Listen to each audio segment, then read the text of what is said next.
Hey, we're Saints. Father Chris here. Welcome to our Crucifixional live stream. Glad to have you beautiful people with us today. You know, last week there was a tremendous, I believe 7.8 on the Richter scale, earthquake in Syria and Turkey.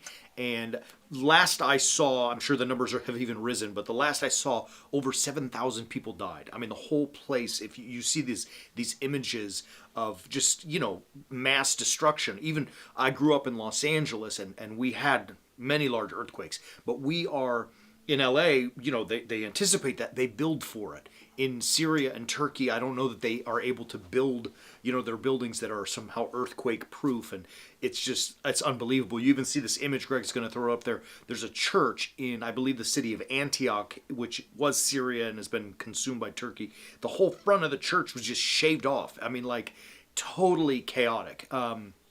And, these people need help. So just on a quick aside, let me make a pitch.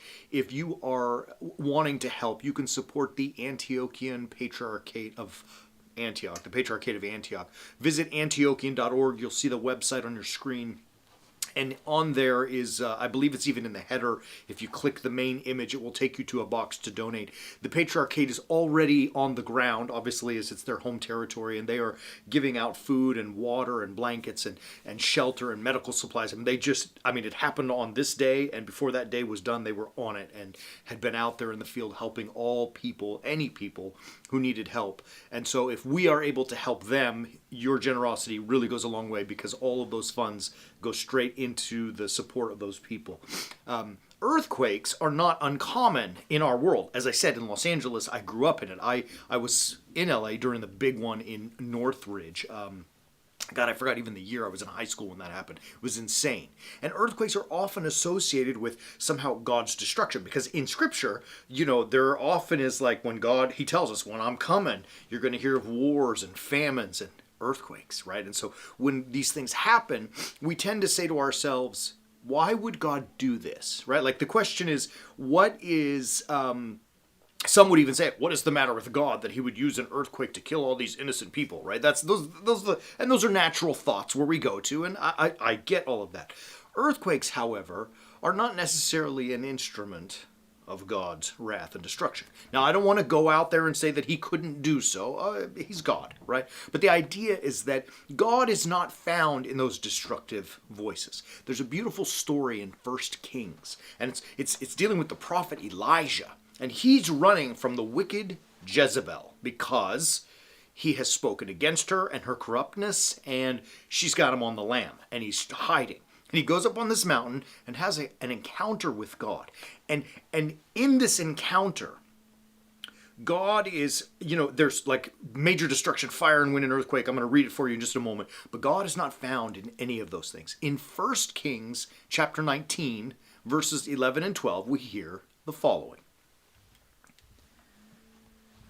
And he said, go forth and stand upon the mount before the Lord. And behold, the Lord passed by, and a great and strong wind rent the mountains, and broken in pieces the rocks before the Lord. But the Lord was not in the wind. And after the wind, an earthquake. But the Lord was not in the earthquake. And after the earthquake, a fire. But the Lord was not in the fire. And after the fire, a still small voice. It's amazing. As we go through that, you're looking for God in all these powerful and forces of nature, whether it be fire, wind, or earthquake in this scenario. And again, I said at the beginning, God is God. He can do whatever. But God is found in His still small voice. What that means for us, that as the prophet Elijah was seeking God for respite from his persecutor, Jezebel, the wicked Jezebel, so too do we find our God and respite in His voice. His voice comes to us, not in your ears. Like I always say, if you hear God talking to you, you're probably hearing voices. That ain't a good thing. God spoke, and He put it in a book. We call that book the Bible. So when we are seeking for respite and comfort and consolation in the midst of earthquakes in Syria and our own personal struggles, we must seek to find the still small voice. That comes to us through Holy Scripture. sometimes, as you know, when we read that book, we get lost in it a little bit, and it's like confusing sometimes, or maybe even for some it's intimidating because what the heck's going on, right? We want to encourage you to visit warriorsaints.org and subscribe to our new program called Understanding the Bible. It's simply what the name of it is. It is a multitude of our teachings to help you understand the Bible so that you can read it, you can study it, internalize it, and hopefully implement God's voice in your life. It's pretty simple. warriorsaints.org. Subscribe, watch the videos, get after it. Love you, beautiful people. We'll be back tomorrow, as always. Keep walking on the way of the warrior saint.